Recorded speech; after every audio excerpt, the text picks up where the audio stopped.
창세기 3장 1절 여호와 하나님의 지으신 들짐승 중에 뱀이 가장 강교하더라. 뱀이 여자에게 물어 가로되 하나님이 참으로 너희더러 동산 모든 나무의 실과를 먹지 말라 하시더냐. 여자가 뱀에게 말하되 동산 나무의 실과를 우리가 먹을 수 있으나 동산 중앙에 있는 나무의 실과는 하나님의 말씀에 너희는 먹지도 말고 만지지도 말라 너희가 죽을까 하노라 하셨느니라. 뱀이 여자에게 이르되 너희가 결코 죽지 아니하리라. 너희가 그것을 먹는 날에는 너희 눈이 밝아 하나님과 같이 되어 선악을 알 줄을 하나님이 아심이니라. 그 여자가 그 나무를 본즉 먹음직도 하고 보암직도 하고 지혜롭게 할 만큼 탐스럽기도 한 나무인지라. 여자가 그 실과를 따먹고 자기와 함께한 남편에게도 주매 그도 먹은지라. 이에 그들의 눈이 밝아 자기들이 몸이 벗은 줄을 알고 무화과 나무 잎을 엮어 치마를 하였더라. 그들이 날이 서늘할 때에 동산에 거니시는 여호와 하나님의 음성을 듣고 아담과 그 아내가 여호와 하나님의 낯을 피하여 동산 나무 사이에 숨은지라. 여호와 하나님이 아담을 부르시며 그에게 이르시되 내가 어디 있느냐. 가로되 내가 동산에서 하나님의 소리를 듣고 내가 벗었으므로 두려워하여 숨었나이다. 가라사대 누가 너의 벗었음을 내게 고하였느냐. 내가 너더러 먹지 말라 명한 그 나무 실과를 내가 먹었느냐. 아담이 가로되 하나님이 주셔서 나와 함께하게 하신 여자 그가 그 나무 실과를 내게 주므로 내가 먹었나이다. 여호와 하나님이 여자에게 이르시되 내가 어찌하여 이렇게 하였느냐. 여자가 가로되 뱀이 나를 깨므로 내가 먹었나이다. 여호와 하나님이 뱀에게 이르시되 내가 이렇게 하였은즉 내가 모든 육체와 들의 모든 짐승보다 더욱 저주를 받아 배로 다니고 종신토록 흙을 먹을지니라.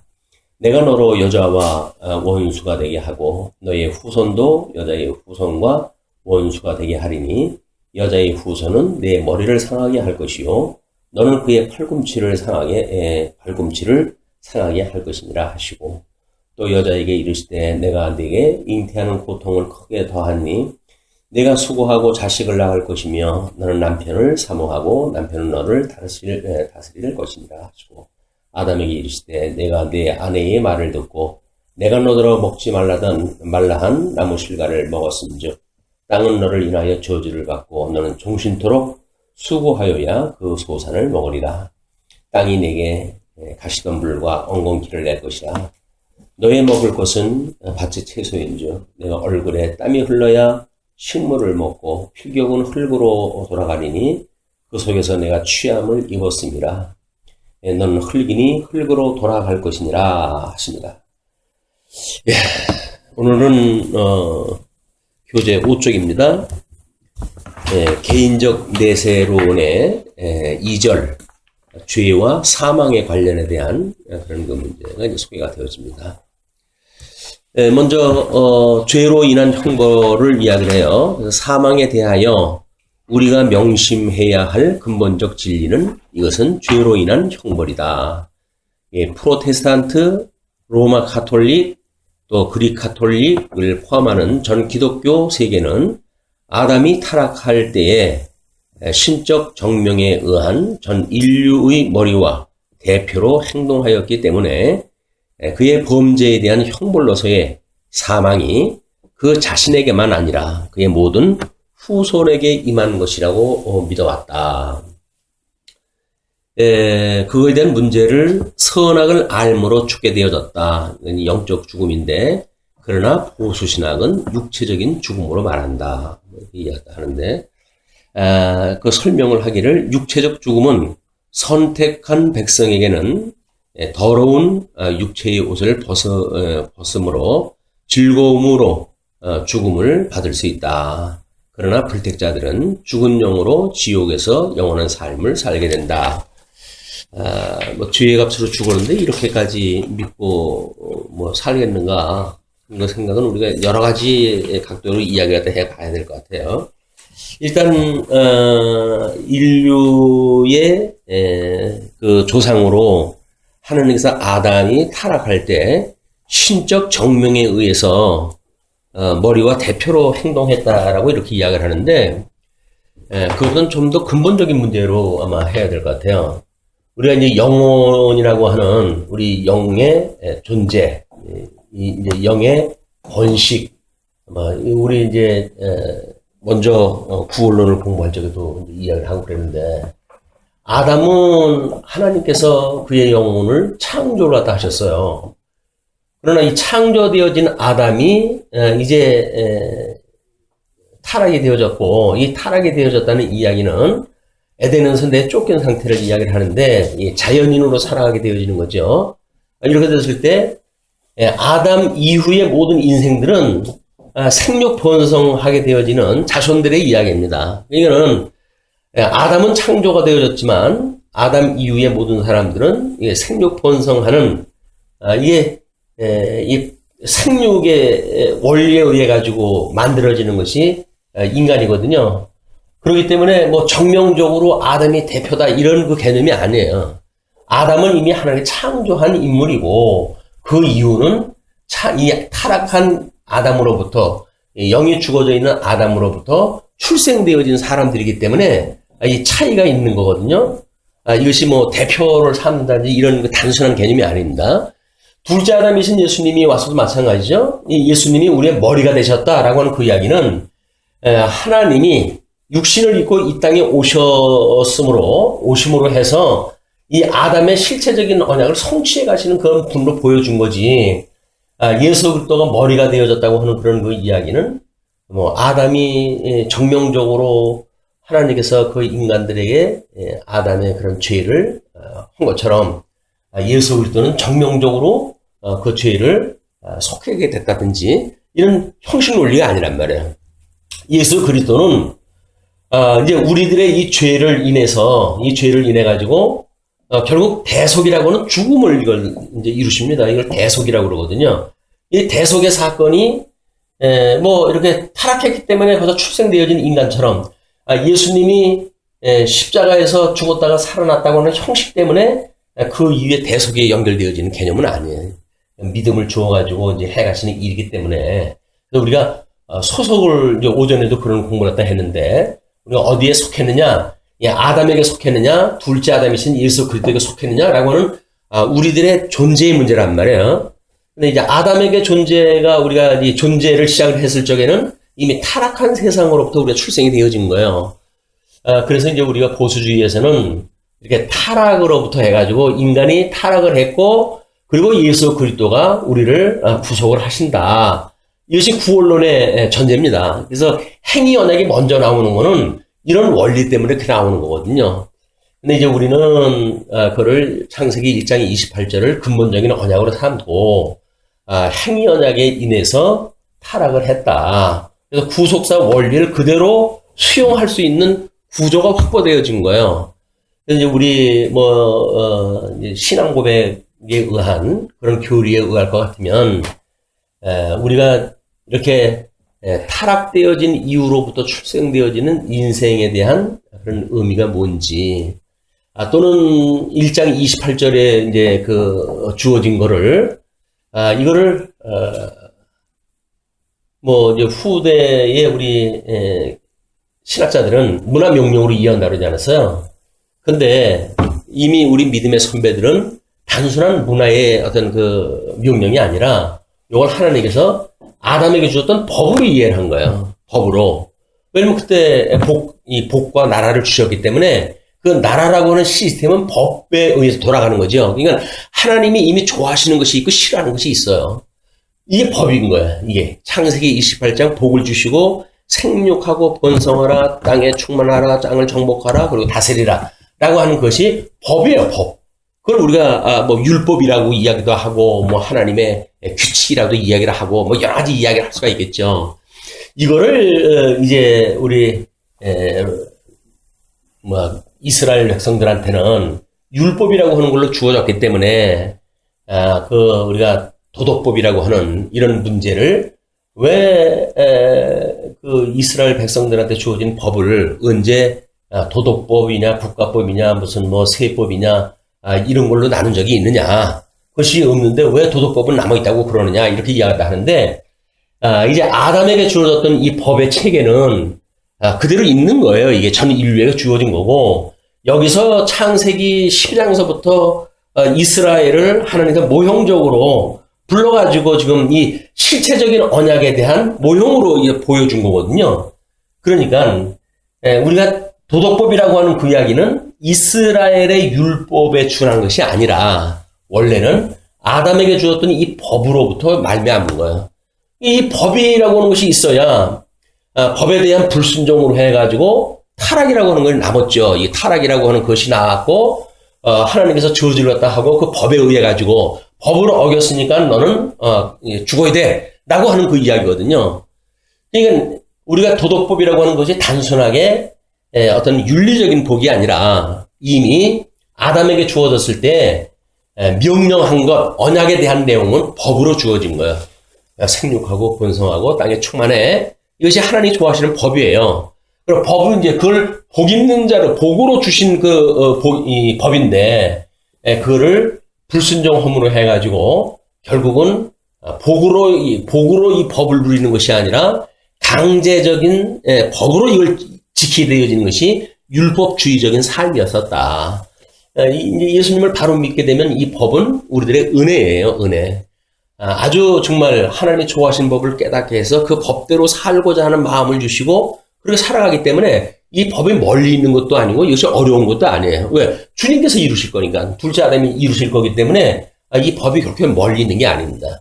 근데 이제 우리는 그런 걸 오해해가지고 마치 이제 율법, 모세에게 주었던 율법이 뭔가 도덕법이나 국가법이나 뭐 제사법이나 이런 걸로 나뉘어진 걸로 오해를 갖다 했기 때문에 율법이 다 이루어지면 다 이루어지지 그 부분적으로 나눠져 있다는 게 말이 되냐. 예수님이 다 이뤘다면 다 이룬 거지. 라고 하는 논리를 갖다 그동안 펴왔단 말이에요. 근데 그것은 이스라엘 백성들이 받았던 율법과 아담이 받았던 그 법과 이걸 실체와 모형을 제대로 우리가 비춰보지 못한 거예요.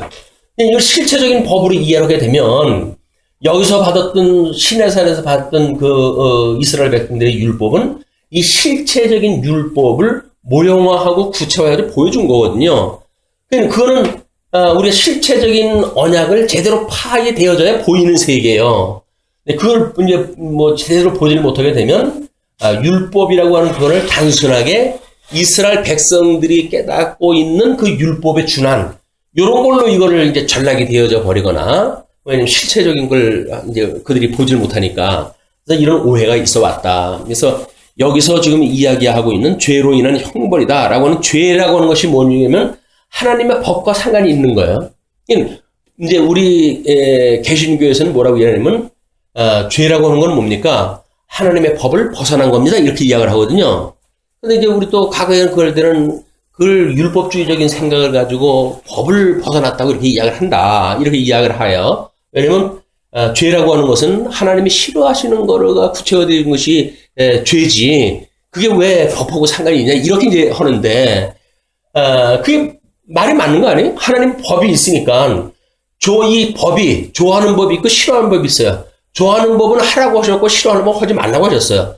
이것이 이미 이제 아담에게 줬던 법의 정신이기 때문에 이때 그거를 불순종했다. 법을 불순종한 게 죄다. 라고 하는 정의가 잘못되어진 정의가 아니에요.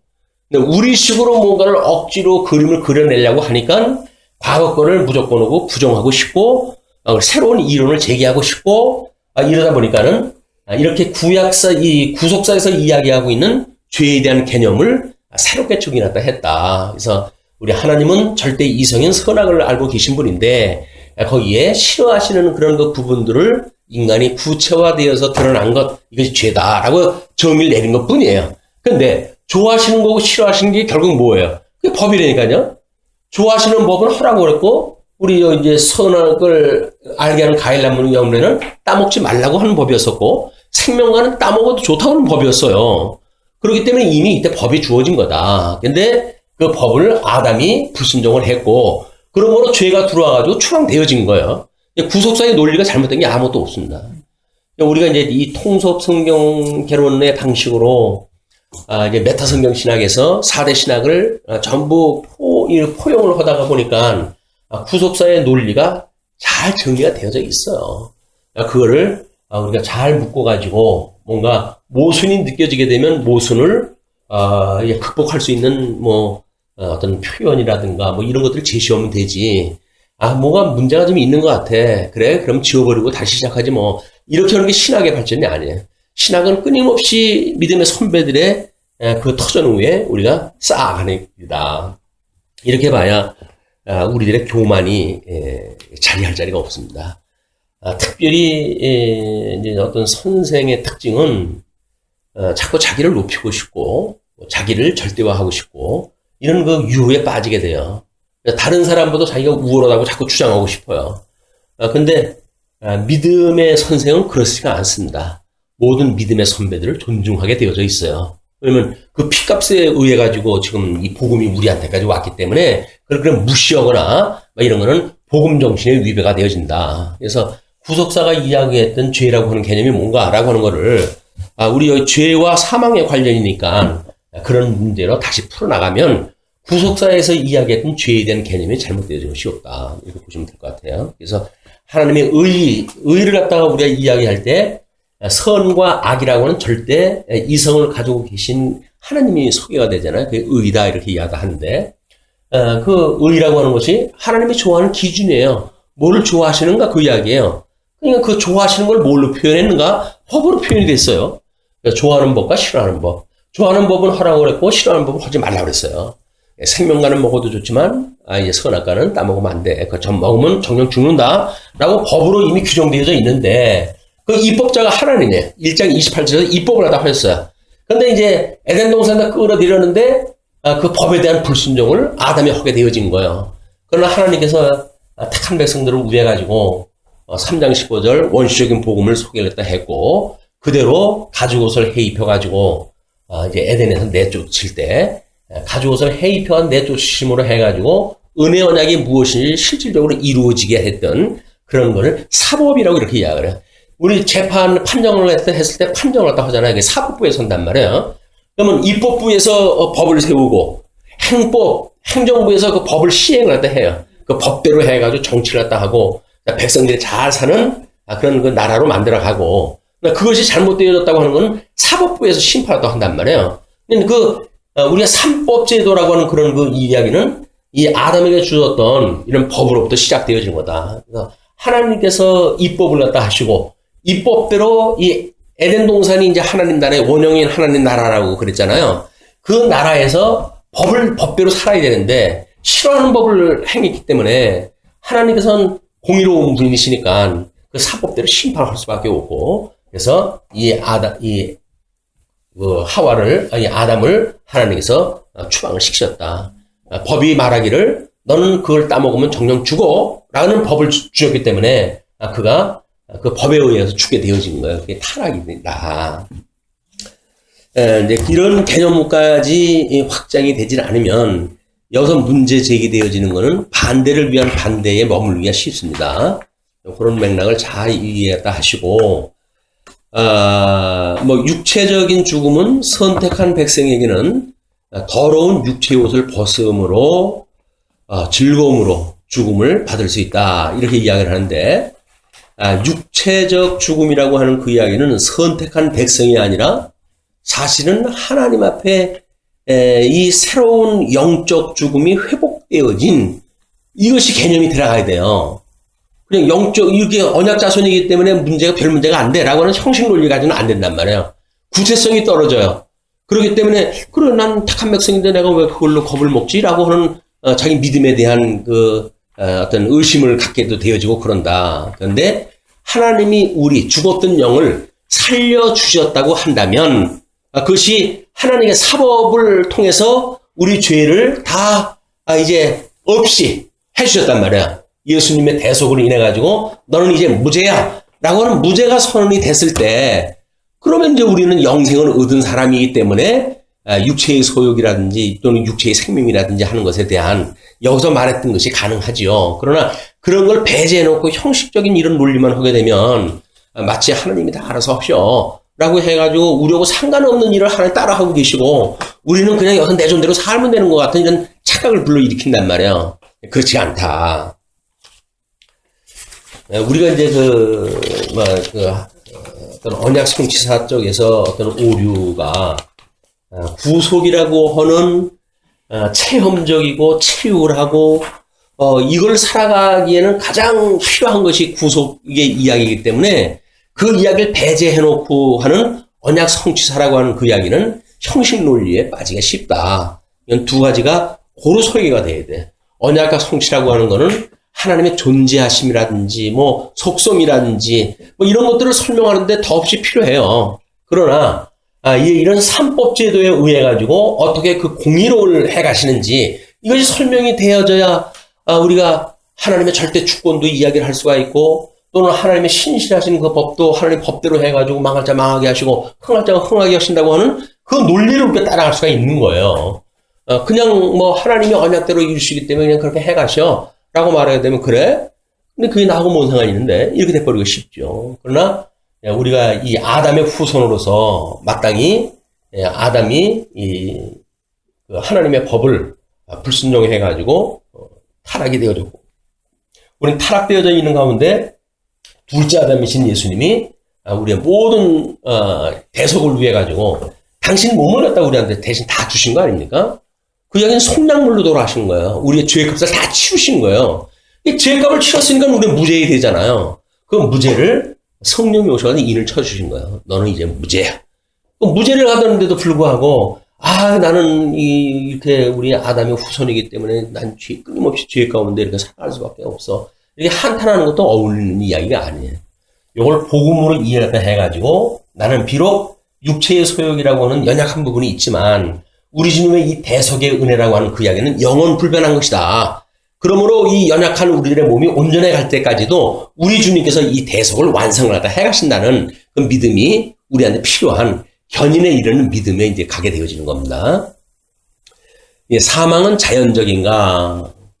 펠라기우스파와 소시로스파는 주장하되 사람은 죽을 수 있게 창조되었으니 이는 단순히 그가 죽음의 밤으로 될 가능성이 있다는 의미에서가 아니라 사망하기로 정명되었다는 의미에서라 한다. 뭐 조금 어려운지 설명을 붙였어요. 보이지 않는 하나님을 배제하면 자연적이라고 말할 수가 있다. 자연적이라고 하는 그런 그 이야기는 타락한 인간들의 이야기를 했을 때 자연적이라는 이야기가 나온 거예요. 왜냐면 타락이 되었으니까 그걸 우리가 타락인이라고 우리 이름을 붙이지만 구속사에는 그걸 자연인이라고 이렇게 이야기를 해요. 우리 자연스럽게 그냥 우리 타락한 그런 상태 속에서 생육 번성하는 방식에 의해서 출생이 되어졌기 때문에 그런 걸로 설명을 하게 되면 그래서 과학의 응원은 확실한가? 근데 이걸 자연적인가라고 하는 걸로 보이니까 해아래 학문을 가지고 과학의 응원은 확실한가? 이렇게 이제 질문을 갖다 제시를 합니다. 금일의 자연과학은 유기물질은 부패와 해소의 종자를 지니는 거로 반드시 사망한다고 단언한다. 그래서 우리는 과학의 그 뭐 몇 안 되는 우리 알고 있는 그런 그 법 중에 모든 물질은 변할 수밖에 없잖아요. 그러나 이제 우리들이 그 이야기했을 때 모든 질량은 변하지 않는다. 그래서 질량 불변의 법칙을 이야기를 하는데 질량 자체는 변하지 않아요. 그런데 그 질량이 사용 가능한 질량으로부터 사용이 가능하지 아니한 이제 열악한 질량으로 변해간다는 거예요. 그러니까 열량의 총량은 변하지 않아요. 근데 그 질은 변해진다는 거예요. 사용 가능한 거로부터 사용 불가능한 거로부터. 그냥 사용 불가능한 것이 뭐냐면 그래서 육신이 죽을 수밖에 없는 그런 걸로 변해가는 상태. 그렇게 설명이 되어지는 겁니다. 그래서 성경의 지향은 사망은 죄의 값이라는 진리에 지향한다. 그래서 과학적으로는 그렇게 이야기를 하지만 성경적으로는 죄의 값이라고 하는 진리에 지향한다. 그래서 지금 진리에 지향하는 사망이라고 하는 그 이야기는 영적 사망이고 그 영적 사망에 의해서 너는 흙으로 되어졌으니 흙으로 돌아가라. 하나님의 저주에 그게 포함되어진 거예요. 그 영적 죽음이 육적 죽음하고 연결되어져 있는 겁니다. 그렇기 때문에 뭐 이 보수주의에서는 육적 죽음을 이야기했다든지 이런 차별을 할 수가 없어요. 영적 죽음에 이어서 육적 죽음이 만들어지는 일이기 때문에 그래서 일반적으로는 필연적으로 본다. 성경에서 죄의 삭은 사망이라는 말은 육체적인 죽음이 아니라 영적 사망을 말한다. 선택자는 육체적 죽음이 복이다. 복이라고 하는 것은 육체적 죽음이 복이 아니죠. 우리들의 이 죄로부터 사죄되어진 게 복이에요. 그게 양대 언약의 회복이 되니까요. 아니 뭐 육체적인 죽음이 복이야. 그거는 그냥 이제 영원한 생명을 얻었기 때문에 육신이 나중엔 흙인가 흙으로 돌아가는 이제 그 몸에게 주어졌던 저주가 그냥 거치는 것뿐이지. 그걸 복이라고 규정하는 거는 너무 좀 건너뛰는 비약입니다. 뭐를 자기네들의 논리를 주장하기 위해서 잘못되어진 설명 방식이에요. 선택자는 육체적 죽음이 복이 아니라 선택자는 예수 그리스도로 말미암은 대속, 양대 언약에 대한 회복. 그래서 그 복이 회복이 되어졌으니까 저주되어졌던 하나님께서 1장 28절에 준 그 복이 아담으로 인해 상실되어진 거 아닙니까? 그냥 하나님과 함께 안식을 할 수 없는 상태가 저주 상태란 말이에요. 그 저주되어진 상태를 둘째 아담이신 복의 근원이신 우리 예수님이 오셔가지고 우리를 그 복에 귀환시켜 주신 거 아니에요? 참여케 하신 거 아니에요? 그게 안식이란 말이에요. 그렇기 때문에 우리 선택자는 우리 예수 그리스도로 말미암은 대속, 양대 언약의 회복, 이것이 우리 복의 저주로부터 복으로의 회개로 보여야 되는 이야기입니다. 다음에 이제 3절이 신도의 죽음에 의해요. 성경은 육체적 죽음을 형벌, 즉 죄의 값으로 말한다는 것이 앞절에서 길게 논술되었다. 그러나 신도는 이미 칭이 되어 형벌의 속상을 행할 의무 아래 있지 않는 고로 왜 그들은 반드시 죽어야 하는가 하는 문제가 자연히 일어난다. 하나님은 어찌하여 신도들을 몰아 사망의 공포스러운 경험을 통과시킴이 필요하다고 인정하시는가? 라고는 대전제가 이제 주어졌어요. 요걸 잘 이제 개념을 파악을 해야 요 뒤에 문제를 우리가 답을 얻을 수가 있는 겁니다. 자, 그러면 형벌이 아니라 징계다. 뭐 형벌이나 징계나 그건 이제 우리는 택자에게는 징계고 불택자에게는 형벌이라고 하는 형식으로 나눠가지고 설명을 하잖아요. 그런 그 이야기로 설명을 하기를 형벌이 먼저는 아니다. 완전한 성화에는 신체의 파멸이 필요한 때문에 신도들도 사망의 경험을 통과하기로 하나님이 정명하신 것이라고 말할 수 있을 것이다. 이 형벌이 아니라고 하는 거는 이제 이야기를 했는데, 완전한 성화, 이제 그 영화에 이르는 거죠. 완전한 성화는 이제 영화인데, 그 신체의 파멸이 필요한 때문에, 육체적 죽음이 필요한 때문에, 신도들도 사망의 경험을 통과하기로 하나님이 정명하신 것이라고 말할 수 있을 것이다. 이렇게 이야기를 했어요. 그러니까, 자, 아담에게 하나님께서 양대 언약을 주셨을 때, 이제 그 양대 언약을 주시고 에덴 동산에 그들을 이끌어 들이셨잖아요. 그리고 선악을 알게 하는 과일나무 열매를 따먹으면 너 죽는다? 라고 했고, 그 죽는다고 선언했는데도 불구하고 불순종을 했고, 불순종을 했기 때문에 하나님께서 행위 언약대로 해서 저주를 내리셨어요. 뱀에게 저주를 내리고, 아담에게 저주를 내리고, 하와에게 저주를 내리고, 다 저주를 내렸단 말이에요. 그 아담에게 저주를 내린 것이 뭐냐면, 닌 흙으로 만들어졌으니까 흙으로 돌아가는 거야. 그게 저주예요. 그럼 저주로부터 회복이라고 한다면, 그거는 그러면 우리가 없어져야 될 거 아니겠어요. 근데 그게 아니란 말이에요. 예수를 믿었는데도 불구하고 우리 죽었던 영이 살아난 건 틀림이 없지만, 이 흙으로 되어져 있는 우리들의 이 몸은 여전히 사망 권세 아래 있는 거예요. 그렇기 때문에 예수님으로 말미암아 이제 우리가 육신의 장막을 벗어버리고 온전한 성화에 이르게 되어질 때, 그 영화로에 이르게 되어질 때, 우리는 신령한 몸으로 가 있는다. 이렇게 이야기를 하는 거죠. 근데 신령한 몸으로 있는다고 하는 그런 그 개념은 육적 죽음이 무시되어지면 안 돼요. 육적 죽음이라고 하는 그 이야기는 끊임없이 예수님이 왜 예수를 믿었는데도 불구하고 우리를 고난 속에다 집어넣으셨나요? 그러면 고난은 그러면 그건 뭐고, 고난 끝에 오는 죽음은 뭔가요? 똑같은 거예요, 이게. 고난받는 것이 죽음하고 똑같은 선상에 있는 거라니까. 그러니까 우리가 그 고난 가운데서도 그걸 기뻐할 수가 있는 거예요. 우리가 이 죽음 가운데서도 기뻐할 수는 있는 거예요. 왜? 이제 그렇게 해가지고, 우리 하나님의 거룩한 옷으로 갈아입게 되어지니까, 신령한 옷으로 갈아입게 되어지니까, 완전한 구원에 이르게 되어지니까, 그러니까 그 장막을 벗을 때까지는 뭐라는 이야기예요? 불완전한 그 구원이라는 거 아닙니까? 온전케 하시는 예수님을 바라보고 가야 될 과정이지, 그 영적, 우리의 어떤 중생이라고 하는 것이 완전한 구원이 아니라니까요. 그런 오해로부터, 우리는 구원받았으니까 뭐 우리 삶의 모든 문제는 문제가 안 돼. 라고 말하는 엉뚱한 논리가 나오게 되어지는 거예요. 그렇지는 않습니다. 우리는 섰다함도 아니고 이루었다함도 아니에요. 육신의 장막을 벗어버릴 때까지 끊임없이 온전케 하신 예수 그리스도를 바라보고 살아갈 수밖에 없어요. 그게 예수님께서 내렸던 저주예요. 여자들한테 모르는 저주를 내렸어요? 너는 남편을 다 사모해야 돼. 끝까지. 사모해야 되는 거예요. 예수님을 바라보고 늘 사모하는 것이 우리들의 저주되어진 몸이니까요. 근데 그게 다 이뤘다고 해가지고, 주님 다 이뤘으니까 나하고 이제 상관없어요. 이렇게 해가지고 뭐 별거라도 할까요? 그게 잘못되어진 구속관이란 말이에요. 이런 오해가, 이런 어떤 주경신학적인 의미로만 보아서는 안 되고, 이런 교리신학적 의미도 가미가 됐을 때 분명하게 그런 의미가 나타난다. 네, 훈련과 징계의 정점이라고 이렇게 이야기를 해요. 뭐 지금 설명 중에 다 나온 거지만 사망의 관념, 사망으로 인한 영벌, 질병과 순환은 사망의 선고자라는 감상, 사망이 가게 온다는 의식. 아까 이야기를 했죠. 죽음이나 우리 고난이나 똑같은 선상에 똑같은 성질이다 그 이야기예요. 이 모든 것은 하나님의 백성에게 비상한 유익을 주는 것들이다.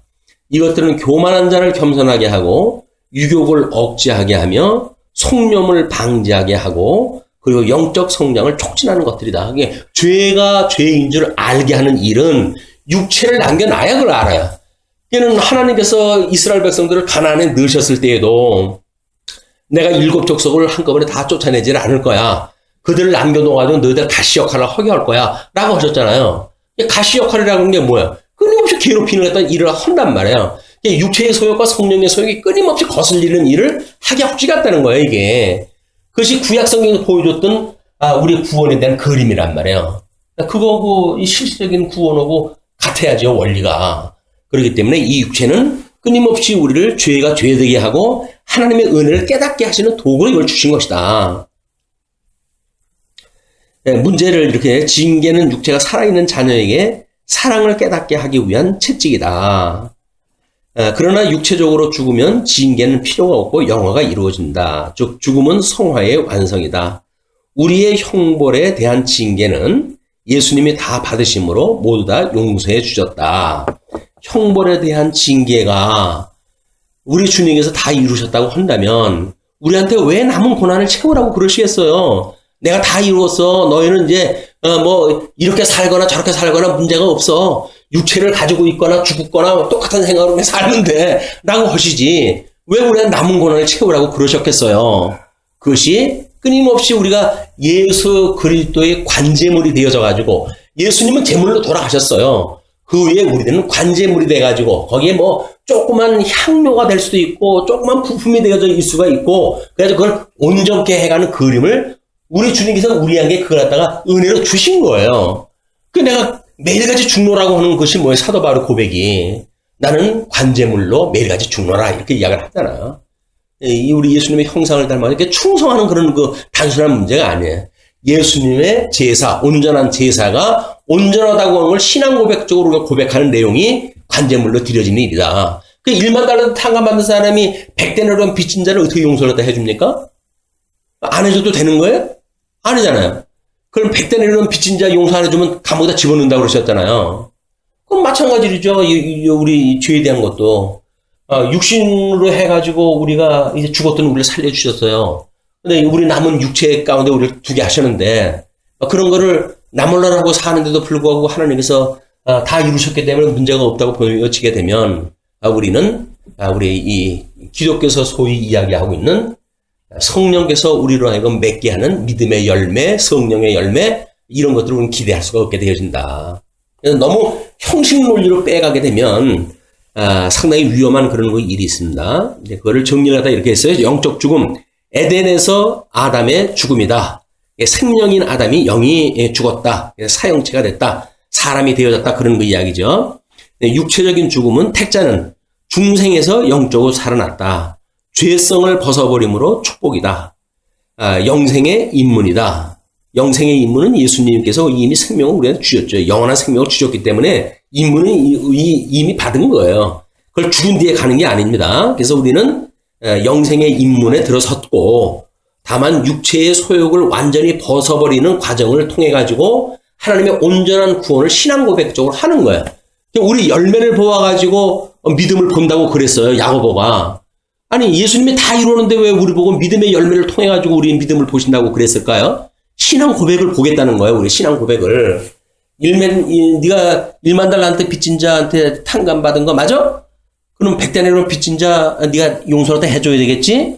자, 네가 영원한 생명을 받았다고 이제 내가 그랬어. 근데 너 그걸 믿는다고 그랬다. 그럼 그걸 믿는다고 그러면 너한테 잠시 당하게 되어지는 어떤 너의 유익을 위해 가지고 육체의 소욕대로 살아가는 것이 옳으냐 안 가느냐? 라고 물어보시는 거예요, 그게. 그게 우리 삶의 고백이란 말이에요. 주님, 저는 주님의 믿고 이런 거로부터 자유롭고 살아가고 싶어요. 라고 하는 소망을 가지고 살아가는 거지. 나는 이미 구원받았고 영생을 얻었기 때문에 이제 육체적으로 사는 삶에 대한 건 일체 아무런 문제가 없어요. 이러고 살아가는 게 아니라니까요. 사람들도 그렇잖아요. 자녀들을 낳아놓고 길러놓고 그러면 철들면 부모님한테 효도라도 하는 것이 일반 계시로 보여준 그런 그 계시의 원리지. 지 잘나가지고 잘한 것처럼 해가지고 이렇게 잘하고 하는데 엄마가 해주고 있어요? 이렇게 덤벼들게 되면 그건 자식은 자식이 아닌 거예요, 이게. 우리는 이런 일반 계시적으로 주어진 것을 오해하게 되어지는 이런 영적 해석이 잘못되어질 때 나타나는 현상이고, 우리에게 맺어지는 믿음의 열매로 나타난다. 불택자에게는 육체적인 죽음이 저주라고 이야기를 하는데, 육체적인 죽음이 저주가 아니라 이미 영적 죽음서도 다 저주인 거예요. 그 사람은 복을 상실했던 그 모든 게 저주입니다. 그다음에 영원한 죽음은 불택자들만 영원한 죽음이다. 그래서 마지막 부활 때 영원한 생명과 영원한 사망으로 부활하게 되어지는데, 불택자들은 이 불택자라고 하는 것을 왜 불택자라고 이야기를 했을까요? 불신자라고 이야기를 하지는 않고, 모르겠어요. 이제 이게 지금 교회신학에 불택자로 설명이 되어졌는지 불신자로 이야기했는지 모르겠지만, 내가 그 감각적으로 느껴지는 건 아마 불신자로 쭉 설명하다 해왔을 것 같아요. 근데 여기서 이제 영원한 선택자냐 불택자냐라고 하는 걸 근거로 삼기로 해가지고, 이런 거 형식 논리를 갖다 빼낸 것 같은데, 불신자들은 영원한 죽음이다. 왜 영적으로 죽었으니까 믿지를 않았고, 믿지를 않은 상태로 죽었기 때문에 영원한 죽음에 이르게 되어진 거죠. 다음에 이제 후수적, 의의. 그러니까는, 그렇게 뭔가를, 표현하는 그런 그 앞에서 이야기했던 것 이외에, 더, 서술해가지고, 설명하는 설명을 보게 되면, 영적 진보를 위한 징계는 신도의 육체적 죽음의 독특, 유일한 의의다. 이건 아까 이야기했다 했어요. 각 사람의 생의 완성, 하나님의 계획에 의해 보면 각 사람의 생은 장단을 물러나고 부과된 한도의 사역을 완료하는 것이다. 하나님께 주신 은사가 있으니까 다른 경력예로의 이전 웨스트민스터 시오리 문답에 의하면 신자가 죽을 때, 여기는 전부 신자냐 불신자냐 이렇게 나와져 있어요. 신자가 죽을 때에 그 영혼이 완전히 거룩해 되어 즉시 영광 중에 들어가고, 그 몸은 여전히 그리스도께 연합하여 부활의 때까지 무덤에서 쉬느니라. 무덤에서 쉰다는 이야기는 우주적 종말이 오기 전까지 우리 무덤 속에 묻혀져 있잖아요. 예수님이 무덤 속에 있다가 사흘 만에 부활하셨잖아요. 그렇기 때문에 여기서 그 육체가 지금 무덤 속에 쉰다고 하는 설명을 한 거예요. 그러나 그 사람들이 맨날 며칠 가게 되면 시신이 썩는 거 몰라가지고 하는 이야기 아닙니다. 다 썩어요. 먼지가 되는 거 다 알고 있어요. 그렇게 이야기를 하는 거기 때문에 그걸 마치 그 몸이 부활한다라고 하는 거를 문자적인 걸로 국한시켜버리게 되면, 그리고 우리는 유기체적 또는 그 신령한 몸의 부활을 이야기한다 라고 하는 것으로 뭔가 차별화를 갖다 하려고 하지만은, 이 사람들이 이야기했을 때 신령한 부활이라고 하지 배제되어진 게 아니다. 운명의 고정, 우리는 죽은 자들 위하여 기도하는 것은 아무 효능이 없다고 믿는다. 연옥을 부정하기 때문에 육체적인 죽음은 불택자들이, 불신자들이 예수님의 믿을 기회를 상실한다. 이제 이미 육체적으로 죽으면 우리가 믿음을 받아들일 시간이 없기 때문에 구원에 이를 수 없다는 이야기죠.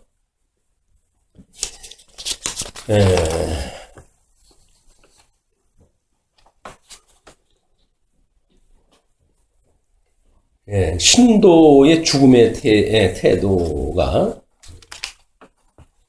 자, 먼저 무공포와 욕망, 공포가 없다. 사망은 신자들의 영혼들의 성화를 완성하여 즉시 온전하게 된 의인의 영들로 만든다. 사망은 신자들의 종말이 아니라 완전한 생의 시작이다. 제가 이제 은퇴를 이제 이야기를 하고, 은퇴는 나름대로 이제 노예에서 은퇴식을 갖다 해야 돼요. 교회의 선포가 되기 때문에. 그래서 노예를 갖다 하게 될 때, 언뜻 그런 생각이 들더라고요. 물론, 다른 사람들 축소에 의해 가지고 내가 답사를 갖다 해야 되기 때문에. 그래서, 3년이나 지금 남아가지고 있는 일인데, 벌써 하나 그렇지만, 준비된 자로서 마땅히 생각을 갖다 해야 될 게 아닌가 싶어요. 그래서, 이렇게 교회 안에서 목회 사역의 끝남을 선포하듯이, 그런 이제 우리 신령한 은사의 실현의 마감을 이야기를 하는데, 이제 몇 년 있다가 내가 육체적인 죽음을 맞이했을 때, 노예에서 이렇게 같은 공포를 갖다 해서, 공포를 갖다 합니다. 성부와 성자, 성령의 이름으로 모든 교족에서도 이제 제하고 하나님 나라 입성되어진 걸 선포하고 이제 이렇게 되어지는데, 그런 것들이, 우리 호흡의 목사님들이 그 일을 감당해 주는 걸 기대한다고 하는 그런 인사말을 지금도 준비를 다 하고 있어요. 네. 그러니까는, 끊임없이, 우리가 이제 어차피 가야 될 그런 과정들이니까, 그래서 받은 은사 실현에 대한 마감과 또는 그 중에 이제 가르치는 일을 더 할 수는 있겠죠. 이제 어떤 방식이든지. 그러나 마지막 육체적인 죽음을 우리가 당하게 되면 그것도 여전히 공포가 되어져서 우리 육신을 짓고 살아가던 모든 교회 생활에서 마감을 다 하고 이제는 신령한 몸을 입고 온전한 구원에 이르렀다고 하는 선포를 우리 노예 목사님들이 함께 축하 가운데 해줬으면 좋겠다. 아주 좋은 꿈이에요. 이렇게 유언 남겨놓지 못하고 죽으면 여기 계신 분들이 증인이 돼가지고 노예 목사님들한테 좀 이야기를 해주세요. 네. 다음에 이제 욕망한다, 소망한다라고 하는데 사도 바울은 사망은 육체의 지상 장막짐을 떠나 하늘에 있는 영원한 집으로 가는 것을 의미한다고 보아 우리가 담대하여 원하는 바는 차라리 몸을 떠나 주와 함께 거하는 그것이라고 호언하였다. 성도는 육신의 장막을 벗음이 축복이다. 근데 벗는 것이 축복이라고 하는 그런 거는 지금이 그런 복은 아니냐, 이런 차별화가 필요하기 때문에 지금도 우리는 예수 그리스도로 말미암아 영생을 얻었을 때 이미 양대 언약이 회복되었을 때부터 우리는 이미 복을 받은 이 복을 회복되어진 자들입니다. 다만 이제 온전한 이제 그 구원을 이룬다는 이야기죠. 그다음에 장엄히 편결한다. 내가 선한 싸움을 싸우고 나의 달려갈 길을 마치고 믿음을 지켰으니 이제 후로는 나를 위하여 의의 면류관이 예비되었으므로 주 곧 의로우신 재판장이 그날에 내게 주실 것이니라. 그래서 불신자는 영원한 죽음의 인문이 되어지는 거고 이제 신자는 영원한 생명으로의 인문이다. 이렇게 이야기다 하는데 자주는 영화로운 그런 차원에서의 이제 이 이야기라고 하고 그렇게 설명을 하게 되면 아마 이제 4일날 노인학에 대한 특강인데 형 이 이야기예요. 전부 우리 노인을 준비한다는 이야기는 우리들의 이 삶과 죽음의 의미가 무엇인가라고 하는 거를 간파해내는 것이 그 노인학을 공부하는 일입니다. 그래서 할 수 말하자면 젊은 시대에 우리가 이런 하나님이 어떠한 분인가를 알고 그래서 이런 우리가 언제 불시에 닥칠 수 있는 죽음에 대한 거를 대비하고 살아가는 것이 지혜자의 몫이다. 그래서 우리 김주 교통사고로 해가지고 생명을 잃었잖아요. 졸지에 생명을 잃으니까 그의 유언에 대한 이야기도 과거에 했던 이야기를 유추해가지고 설명을 하고 이제 이렇게 되어지는데 직접적인 유언을 남기지 못하고 이제 죽은 것이 우리 목전에서 늘 보는 일들 아닙니까? 우리가 그런 것들을 미리 이렇게 성경을 통해서 삶과 죽음에 대한 의미가 무엇인지 이런 거를 확인하다 해서 언제 그런 일이 불시에 당한다고 할지라도 기꺼이 쌍수를 들고 하나님 앞에 찬양하면서 갈 그런 그것이 필요하다. 그걸 위해서 죽음을 위한 준비를 이야기를 합니다. 항상 준비. 항상 준비. 다음에 두 번째, 미리 묵상. 다음에 공동 고찰. 제가 이제 혼자 이야기한 것이 항상 준비하고 있는 이야기고, 미리 묵상한 것이 미리 이제 그런 준비를 다 한 거예요. 그리고 여기서 이야기한 게 공동 고찰인 거예요, 이렇게. 세상의 소망이 있으면 영원한 나라의 소망이 상대적으로 적다. 뭐 하나님 나라의 소망은 절대적인 거기 때문에 상대적으로 크다 작다 이렇게 표현되어질 그런 일은 아니죠. 그래서 소망이 없는 이같이 슬퍼하지 말라. 고인의 천상 행복을 생각하라. 그래서 우리는 천국 시민으로서의 입문 환영식을 갖다 열게 되어지는 장례식을 우리가 맡게 되어지는 거야. 세상 절차로 해가지고는 장례라고 하지만은 기독교식으로 이야기를 하게 되면 천국의 입문 환영식입니다. 입문 출정식을 갖다 우리가 하는 거야. 그걸 제사장의 나팔 소리와 함께 천국에 들어가는 영원한 천국으로 들어가게 되어지는 그런 믿음의 선배에 대한 것을 우리가 생각을 하고 신앙과 진리를 증거할 기회이다. 그래서 담대하게 우리 증거를 다 안 해도 장례식장 가게 되면 전부 쪼개가지고 방들을 나눠놨잖아요. 개혁에는 어떤 데는 기독교 장례식방, 어디는 불교 식방, 어디는 해가지고 종교가 다 다른 사람들이 연합해가지고 이제 그 장소를 쓰는데 유독 울음이 없는 데가 믿음의 사람들의 장소예요. 거기서는 찬송 소리가 들려 나오고 이렇게 되어지는 거는 막 우리들한테 매우 고무적인 그런 일이다. 죽음을 두려워하지 말라. 그건 환란도 마찬가지고 죽음을 두려워하지 않는데 환란이 무엇이겠습니까? 이 죽음을 두려워하지 말라가 아가서의 극치예요. 누가 나를 사랑의 몸으로부터 끊어낼 자가 있느냐? 로마서에서 우리의 이야기를 그렇게 해주잖아요. 죽음을 두려워하지 않는다. 죽음까지도 주님과 우리의 사랑을 끊지 못한다는 거예요. 그다음에 하나님의 뜻에 복종하며 그에게 의지하라. 믿는 사람들이 끊임없이 우리가 이제 기도하고 신앙생활하는 것이요. 그다음에 새 활동을 개시하라. 끊임없이 매일같이 죽는 훈련을 통해 가지고 매일같이 거듭나고 매일같이 신령한 몸을 입고 사는 이런 걸 개시를 해라. 이건 지금 우리나라 실질적인 삶에 주어지는 교훈들입니다. 신적 섭리의 관점에서 고찰하라. 그래서 매장이냐 화장이냐 부활 때에 하나님은 어떤 방편에 의해 해소된 신체든지 권능으로 다시 회복하실 수 있다. 그러나 정상한 상태 안에서 사랑하는 이들의 사체들을 안식 혹 수면의 자세로 가급적 잘 보존되도록 땅 속에 안장하는 것은 그것들에 대한 보다 더 많은 존중을 표시합니다. 신체의 부활은 구원에 있어서는 없어서는 안 되는 부분이다. 그래서 이 신체는 예수님이 그 몸으로 이제 부활했다고 하는 것 때문에 예수님이 그러잖아요. 내가 믿지 못하게 되면 도마한테 창자국, 옆구리에 그 창자국에 손을 넣어보아라. 확인을 갖다 시켜주잖아요. 그거는 내재적으로 초월되어져 있는 세계관적 관점에서 이걸 우리가 이제 봐야 되고 그렇기 때문에 흙으로 만들어진 걸 가지고 천국에 간다고 한다면 그게 무슨 복입니까? 우리는 그런 이 아래 흙은 전부 나중에 이제 영원한 심판으로 해가지고 불에 타가지고 없어질 것들이에요. 근데 그때나 이때나 다 불타가지고 없어질 것인데 진즉 화장했다고 해가지고 문제가 되겠어요. 이거는 그때 당시에 그런 아주 고전적 그 장례 방식에 의해서 정당화되어져 왔고 그런 형식이기 때문에 지금도 장로 교회의 예배 모금이라든지 이런 장례식 절차에 의하면 이런 것들을 자꾸 지지하고 그렇습니다.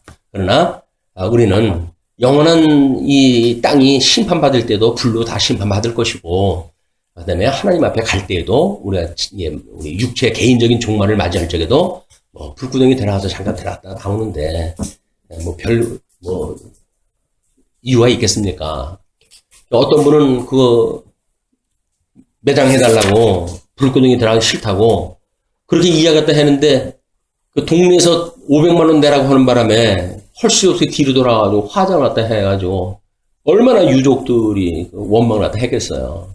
살아있는 사람은 여전히 돈 죽은 사람 앞에서 돈 하는 게 인생의 더러운 모습들입니다. 다음에 화장의 부당성을 이야기를 하죠. 화장은 하나님의 성도들의 행습은 아니었다.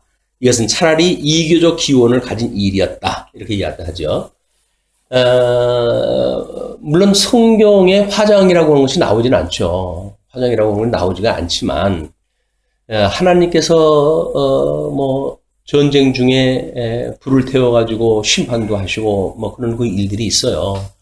소돔과 고모라도 그렇게 뭐 심판하다 하시고 라고 했을 때 어떤 육체적인 죽음이라고 하는 그 개념이 우리들한테 소멸되어지는 흙으로 만들어서 흙으로 돌아가는 일인데 흙으로 돌아간다고 하는 그런 개념으로 봤을 적에는 화장에서 재로 돌아가는 것도 흙으로 돌아가는 것이고 매장을 갖다 해가지고 오랜 동안 산화되어져 가지고 세포로 돌아가는 것도 흙으로 돌아가는 것이다. 그런 맥락으로 보게 되면 매장이나 화장이나 하늘에서 흙이니 흙으로 돌아가라고 하는 저주의 완성이다. 이렇게 보면 문제가 없을 거라고 보여집니다.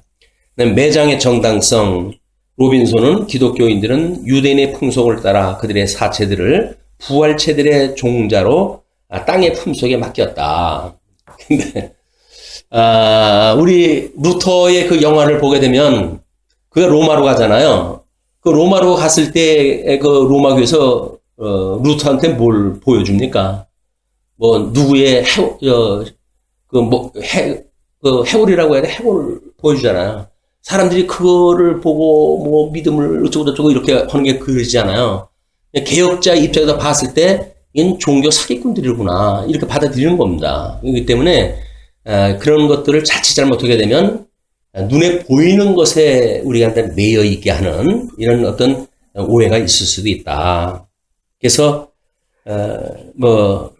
우리는 여기서 설명을 하기를 구약은 매장인데 이는 가나안 땅의 묻힐 모형이다. 우리는 안식처는 신령한 하나님 나라다. 그래서 우리의 부활체는 육체적인 부활이 아니라 신령한 몸으로 부활한다. 그러므로 매장이든지 화장이든지 형편 따라서 하면 된다. 이렇게 해가지고 현대 장례 문화를 이해를 하고 있습니다.